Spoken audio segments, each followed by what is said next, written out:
안녕하세요. 결혼은 현실이다의 수다입니다.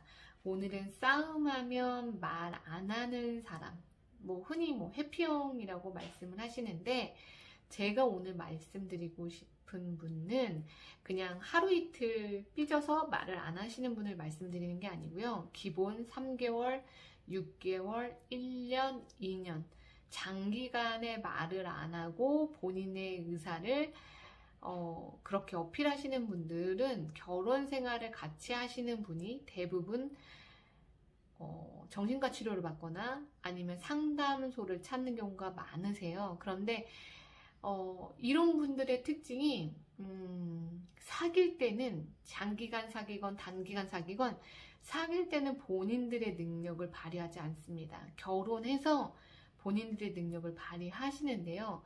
제발 이런 분들을 사귀실 때나 혹시 예비 상대 배우자로 만나고 계신 분들이라면 이 영상을 보고 다시 한번 생각해 보시길 간절히 바랍니다.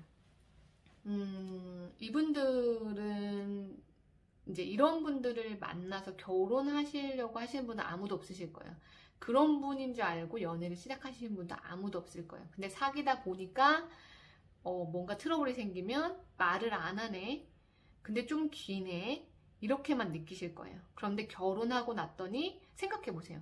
같이 사는 배우자가 남자분이시든 여자분이시든 한 달 동안 본인과 함께 생활하는데 말을 안 한다고 생각해 보세요.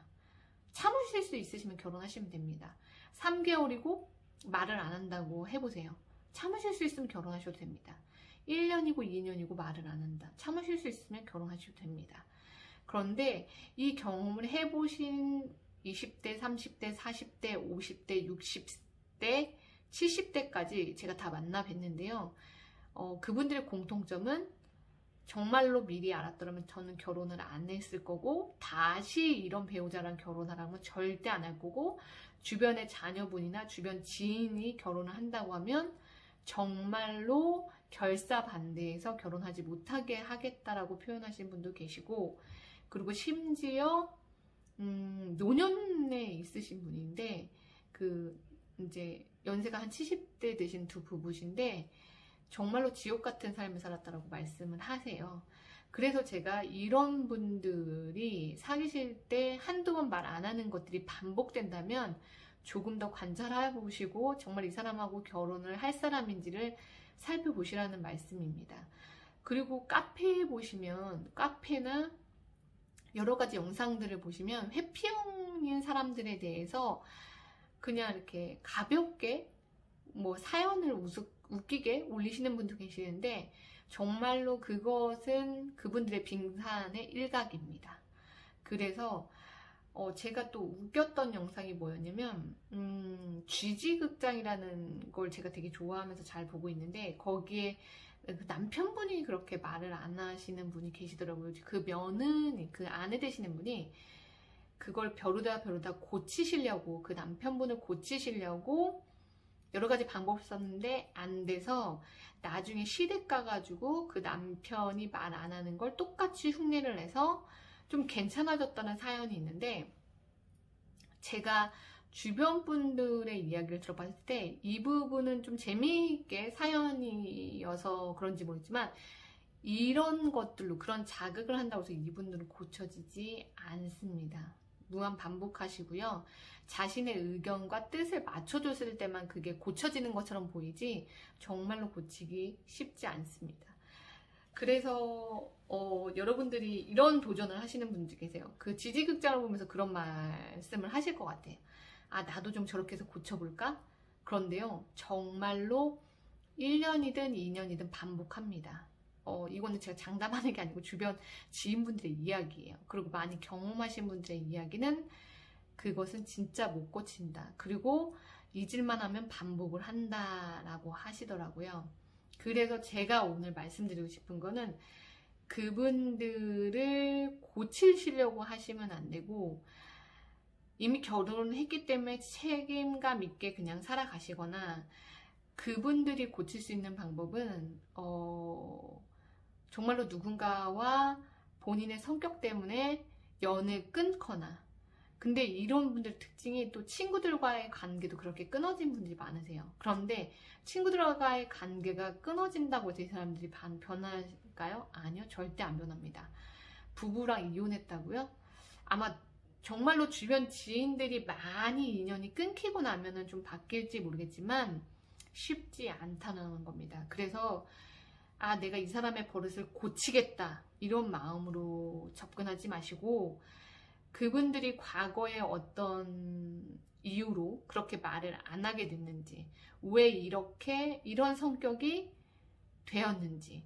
근데 대부분 제가 조사나 영상을 보면 이런 분들의 특징이, 첫 번째는 어렸을 때 부모님이 자살 시도하는 것들을 보았다거나, 아니면 과거의 어떤 상처 때문에 말을 안 하시는 분들도 있으시고, 또 두 번째는 어떤 경우가 있었냐면 부모님이 그 분을 훈육할 때 그렇게 말을 안 하면서 억압을 주었을 때 그것을 똑같이 한다고 하더라고요. 그리고 이런 분들의 특징이, 그 부모님 중에 한 분이 화가 나면 말을 표현 안 하는 분들이 있던 것들이 좀 공통점이 있었던 것 같습니다.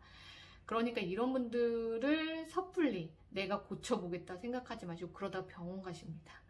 이런 분들이 정말로 전문적인 정신과 분들의 상담이나 아니면 뭐 여러 가지 상담을 통해서 과거의 상처나 이것이 이렇게 될 수밖에 없던 원인들을 찾아갈 수 있도록 도와주는 것밖에는 가족으로서는 할 수가 없습니다. 그래서 여러분들이 정말로 잘 설득하셔서 함께 행복한 생활을 하시길 원하시는 분들은 그분들과 뭐 맞서서 말 안 하기로 하시더라도 아마 그분들은 답답해 안 하세요. 그렇게 도전하시려고 하는 상대 배우자만 병이 나거든요. 그러니까 그분들을 잘 설득해서 정신과나 아니면 심리상담이나 여러 가지 상담을 통해서 그분들이 그렇게 될 수밖에 없었던 부분들을 스스로 깨닫고 그 마음에 와닿아서 문을 열지 않는 이상 저는 좀 쉽지 않다라고 생각이 듭니다. 그리고 더 추천드리는 건 이런 분들을 만났을 때 정말로 나는 감당하지 못한다라고 하시면 이별하시는 게, 그리고 결혼 전에 그 부분을 정리하시는 것을 추천드리겠습니다. 괜히 유튜브나 뭐 카페나 이런 댓글을 보면 정말로 살고는 있지만 헤어지고 싶다라는 그런 댓글도 너무 많고요. 그만큼 힘들다고 하는 거거든요. 그러니까 여러분들은 이런 아픈 경험 하지 마시고 그 사람들은 잘 관찰하셔서 내가 감당할 몫이 아니라면 그 길을 가지 않기를 추천드리겠습니다. 오늘도 좋은 배우자님 만나서 행복하세요.